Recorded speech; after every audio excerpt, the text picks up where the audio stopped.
ഈ അമ്പലത്തിൻ്റെ ഉൾഭാഗം. നട ഇപ്പോൾ ക്ലോസ്ഡ് ആണ്.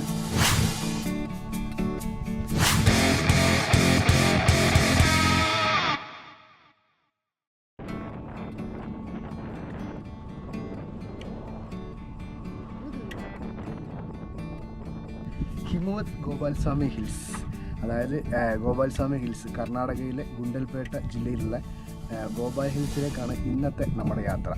1315 AD 1315 ചോള രാജാക്കന്മാർ നിർമ്മിച്ചിട്ടുള്ള ഒരു ക്ഷേത്രമൊക്കെ നിങ്ങൾ റീൽസിലൊക്കെ കണ്ടിട്ടുണ്ടാവും. അപ്പോൾ ആ അമ്പലം കാണാൻ വേണ്ടിയിട്ടാണ് ഇന്നത്തെ യാത്ര. നമ്മളെ വയനാട് വഴി വയനാടിൽ നിന്ന് മുത്തങ്ങ വനം താണ്ടി കർണാടകൻ ഗ്രാമങ്ങളിലൂടെയാണ് നമ്മുടെ യാത്ര പോയിക്കൊണ്ടിരിക്കുന്നത്. നമ്മുടെ കേരളത്തിൻ്റെ അവസ്ഥ വെച്ച് പറയുകയാണെങ്കിൽ ഏകദേശം ഒരു 80കളിലൊക്കെ വീഡിയോയിൽ കണ്ട് പരിചയമുള്ള കേരളം ഉണ്ടല്ലോ, ആ ഒരു ടൈപ്പ് ഗ്രാമങ്ങളിലൂടെയാണ് നമ്മൾ ഈ യാത്ര പോകുന്നത്. മലബാർ മേഖലയിലുള്ള ആളുകളാണെന്നുണ്ടെങ്കിൽ നിങ്ങൾക്ക് ഒറ്റ ദിവസം കൊണ്ട് വന്ന് കണ്ടുപോകാൻ പറ്റിയ ഒരു അടിപൊളി സ്പോട്ടാണിത്.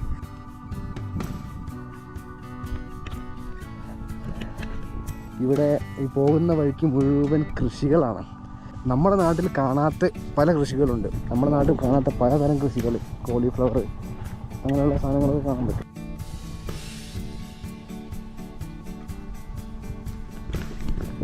അതിമനോഹരമായിട്ടുള്ളൊരു കാഴ്ച കണ്ട് നിർത്തിയാണ്. ഞാൻ നേരത്തെ പറഞ്ഞില്ലായിരുന്നു, നമ്മുടെ നാട്ടിൽ കേരളത്തിൻ്റെ ഒരു 80കളും 70കളൊക്കെ നമുക്ക് ഇവിടെ ഈ കർണാടകൻ ഗ്രാമങ്ങളിൽ വന്നാൽ കാണാൻ പറ്റുന്നു. ഒരു കാളവണ്ടി, ഒരു ആൽമരമൊക്കെ ആയിട്ട് അടിപൊളി ഒരു വൈബ് സ്ഥലം.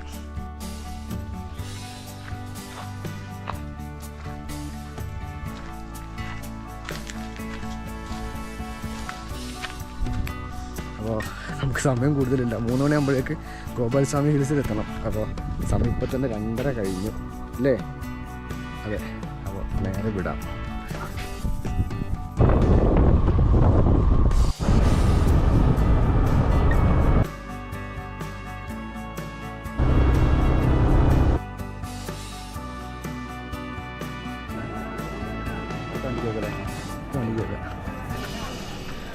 നമ്മളങ്ങനെ ഹിമവത് ഗോപാൽസ്വാമി ഹിൽസിൻ്റെ താഴ്വാരത്തെത്തിയിരിക്കുകയാണ്. ഇവിടുന്ന് ബസ് കുടുങ്ങി ഇവിടുന്ന് ബസ്സിൽ വേണം, ഇവരുടെ ബസ്സിൽ വേണം നമുക്ക് മുകളിലോട്ട് പോകാൻ വേണ്ടിയിട്ട്. ബസ് അവിടെ റെഡിയാണ്, പോയി നോക്കാം. ഇവിടെ നിന്നാണ് ടിക്കറ്റ്. അങ്ങനെ ടിക്കറ്റ് എടുത്ത് അകത്തോട്ട് കയറുവാണ്. ഒരാൾക്ക് 60 രൂപയാണ് ഇവിടുത്തെ ടിക്കറ്റ്.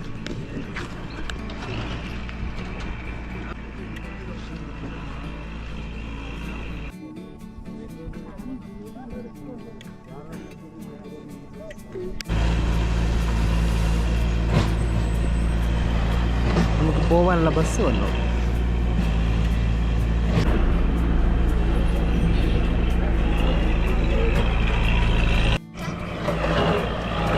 മണിക്കാണ് ഗോപാൽസ്വാമി ഹിൽസിലേക്കുള്ള അവസാനത്തെ ബസ്സും. ഇവിടുത്തെ കർണാടക KSRTC ബസ്സാണ്, അതെടുക്കുക. അപ്പോൾ ആ ബസ്സിലാണുള്ളത്. 10-20 മിനിറ്റ് എടുക്കുമെന്നാണ് പറഞ്ഞത്. ഏതായാലും തുടങ്ങിയിട്ടില്ല, 1 മണിക്കൂർ കൂടി ഉണ്ട് 4 മണിയാവാൻ വേണ്ടിയിട്ട്.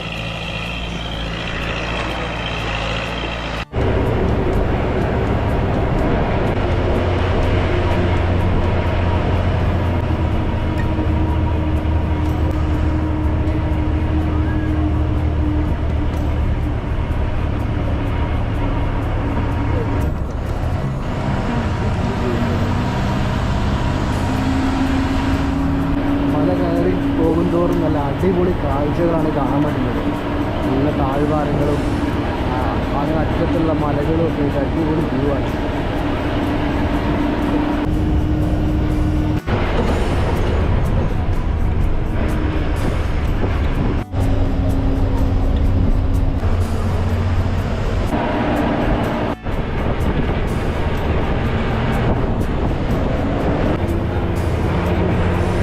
രക്ഷയിലൊക്കെ അടിപൊളി കാഴ്ചകളാണ്.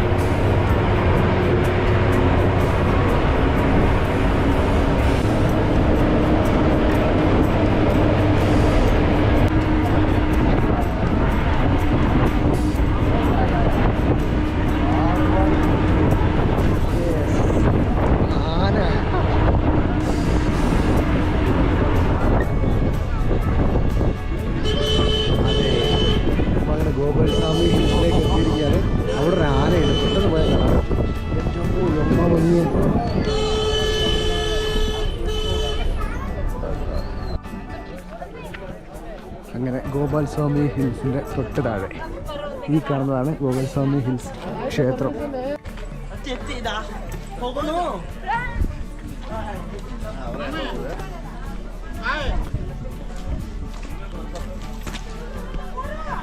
അങ്ങനെ ചെരുപ്പ് അഴിച്ചു വെച്ചിട്ട് നമ്മൾ ഗോപാൽസ്വാമി ഹിൽസിലോട്ട് അങ്ങനെ നടന്ന് കയറുവാണ്.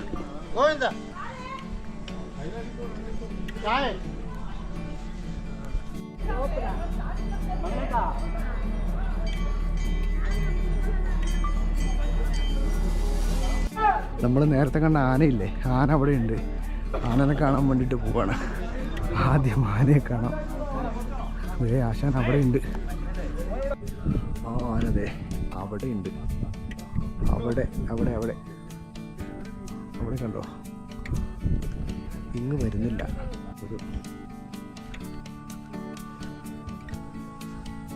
ആന അവിടെ ഉണ്ട്, പതിയെ നടന്ന് വരുന്നുണ്ട്. ഇവിടെ ഇങ്ങനെ ആളുകൾ കൂടി നിന്നുകൊണ്ട് അതിന് വരാനൊരു മടിയാണ്.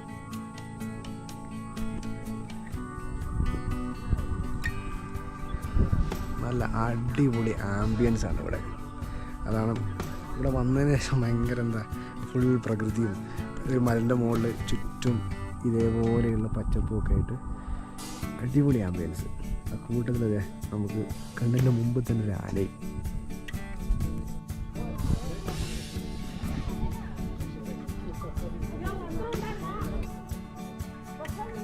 ഇത് ഇവിടെ സ്ഥിരമായിട്ട് വരുന്ന ആനയാണെന്നാണ് പറയുന്നത്. അങ്ങനെ കൊമ്പ് കാട്ടാൻ തന്നെയാണ് സാധനം.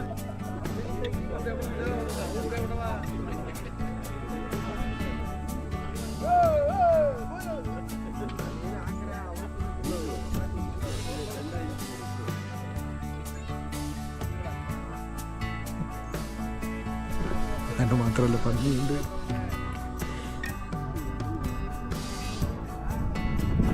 ഈ ആന ഇവിടുത്തെ സ്ഥിരം അന്തേവാസിയാണെന്നാണ് പറയപ്പെടുന്നത്. ഇവിടുത്തെ ഇവിടുത്തെ കാവലോ അങ്ങനെ എന്തൊക്കെയോ ഐതിഹ്യങ്ങളൊക്കെ ഇതിൻ്റെ പിന്നിലുണ്ടെന്നാണ് പറയപ്പെടുന്നത്. ഡീറ്റെയിലായിട്ടൊന്നും അറിയില്ല, അങ്ങനെ പറഞ്ഞു കേട്ടെന്ന് മാത്രം.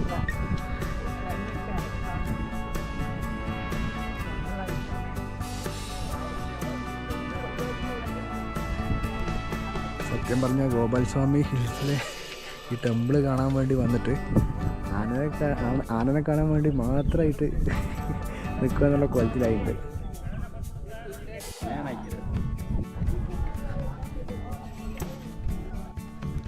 ഇവിടെ വന്നത് ഇങ്ങോട്ടുള്ള ലാസ്റ്റ് ബസ്സിലാണ് 4 മണിൻ്റെ. അപ്പോൾ ഇപ്പോൾ തന്നെ തിരിച്ചിറങ്ങണം. കാരണം ആ ബസ് തിരിച്ചിറങ്ങുന്ന സമയത്ത് നമുക്ക് ഇറങ്ങാൻ പറ്റിയില്ല എന്നുണ്ടെങ്കിൽ പിന്നെ നടന്ന് താഴെ ഇറങ്ങേണ്ടി വരും. സോ അങ്ങനെ നടക്കുകയാണ്. പക്ഷേ ഒരിക്കൽ കൂടെ ഇവിടെ വരും. കാരണം ഇവിടുത്തെ ആംബിയൻസ് എനിക്ക് ഭീകരമായിട്ട് ഇഷ്ടപ്പെട്ടു. സോ എന്തായാലും ഒരു രാവിലെ വന്ന് വൈകുന്നേരം വരെ ഇവിടെ സ്പെൻഡ് ചെയ്യാൻ മാത്രമുള്ള അത് ഭയങ്കര സ്വസ്ഥമായിട്ടുള്ളൊരു അന്തരീക്ഷമാണ് ഇവിടെ. ഈ ഒരു അമ്പലവും ഇതിൻ്റെ ചുറ്റുമുള്ള മലകളും അതേപോലെ ഇവിടുത്തെ വിരുന്നുകാരനായി വരുന്ന ആ ആനയും ഒക്കെ ഭയങ്കര രസമുള്ളൊരു കാഴ്ചയാണ്. സോ എന്തായാലും ഒരു തവണ കൂടി ഇങ്ങോട്ട് വരണം. ബസ് അവിടെ വെയിറ്റ് ചെയ്തിരിക്കുകയാണ്. നിങ്ങൾ കാണുന്നുണ്ടോ? സത്യം പറഞ്ഞാൽ ഇവിടുന്ന് പോകാനൊന്നും തോന്നുന്നില്ല. കാരണം അത്രയ്ക്ക് ഈ സ്ഥലം എനിക്ക് ഭയങ്കര ഇഷ്ടപ്പെട്ടു പോയി. ഇറങ്ങില്ലാതെ വേറെ വകുപ്പില്ലല്ലോ.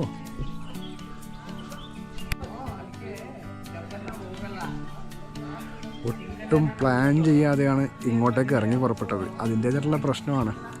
നമുക്ക് തീരെ സമയമില്ലാതെ പോയി. ഇവിടെ 4 മണിക്കാണ് ലാസ്റ്റ് ബസ്. അത് 5 മണിയാകുമ്പോഴേക്ക് തിരിച്ചിറങ്ങുമെന്നൊന്നും നമുക്കറിയില്ലായിരുന്നു.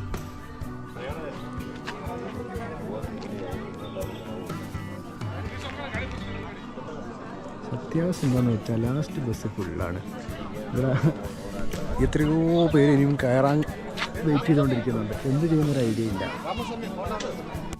ആ ബസ്സിൽ ആൾ ഫുള്ളായതുകൊണ്ട് വേറൊരു ബസ്സും കൂടി ഇങ്ങോട്ട് അയക്കാമെന്ന് പറഞ്ഞിട്ടുണ്ട്.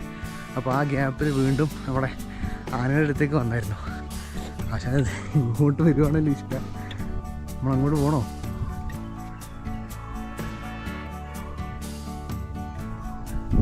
എനിക്ക് പേടിയാവുന്നുണ്ട്.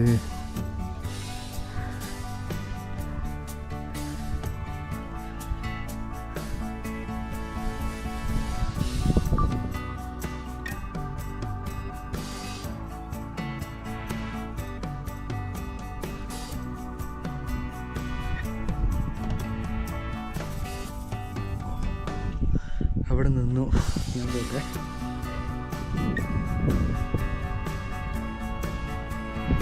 പിന്നെ ഇവിടെ വനംവകുപ്പൊക്കെ അപ്പുറത്തപ്പുറത്തൊക്കെ ഉണ്ട്, നമുക്ക് വലിയ സീനില്ല.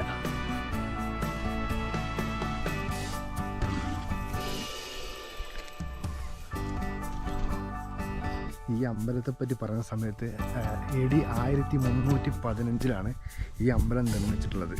എന്താ കിങ് ചോളബല്ലല, ചോള വംശത്തിൽപ്പെട്ട ചോളബല്ലല എന്ന് പറഞ്ഞ രാജാവാണ് നിർമ്മിച്ചിട്ടുള്ളതാണ് ആസ് പെർ വിക്കിപീഡിയ. പിന്നീട് അത് മറ്റേ വൊഡയാർ ഡൈനാസ്റ്റിയിൽ വൊഡയാർ രാജവംശം അവർ ഏറ്റെടുക്കാനുണ്ടായത്. ഇവിടുത്തെ പ്രധാനപ്പെട്ട പ്രതിഷ്ഠ എന്ന് പറയുന്നത് ഗോപാലസ്വാമി അഥവാ കൃഷ്ണൻ്റെ മറ്റൊരു പേരാണ്, ശ്രീകൃഷ്ണൻ്റെ മറ്റൊരു പേരാണെന്നാണ് പറയപ്പെടുന്നത്. അങ്ങനെയൊക്കെയാണ് ഇവിടുത്തെ അവസ്ഥ. ഭയങ്കര പീസ്ഫുൾ. ആനത് പോണ എന്നെ പോണു.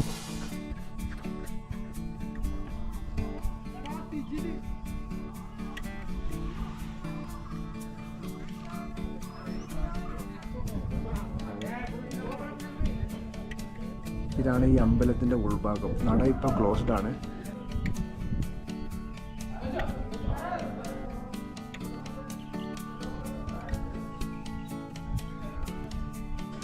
ഇവിടെ ഓരോ ചവിട്ടടി വെക്കുമ്പോൾ നല്ല തണുപ്പുണ്ട്. ആനന്ദ ആനപ്പുറത്തുണ്ടല്ലേ.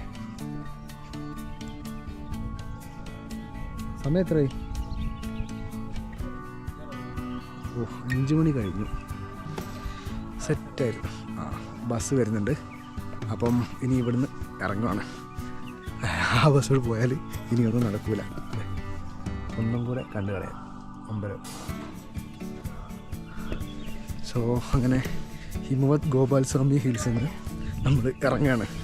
നേരത്തെ ഇപ്പോൾ ഒരു വട്ടം ഇറങ്ങി പിന്നെയും കയറിയതാണ്. സോ അപ്പോൾ ഇത്രയൊക്കെയാണ് ഇവിടുത്തെ കാഴ്ചകൾ. എന്തായാലും ഞാൻ പറഞ്ഞല്ലോ, ഒരു വട്ടം കൂടി ഇവിടെ എന്തായാലും വരണം. കാരണം അത്രയ്ക്ക് പീസ്ഫുൾ ആംബിയൻസ് ആണ് ഇവിടെ.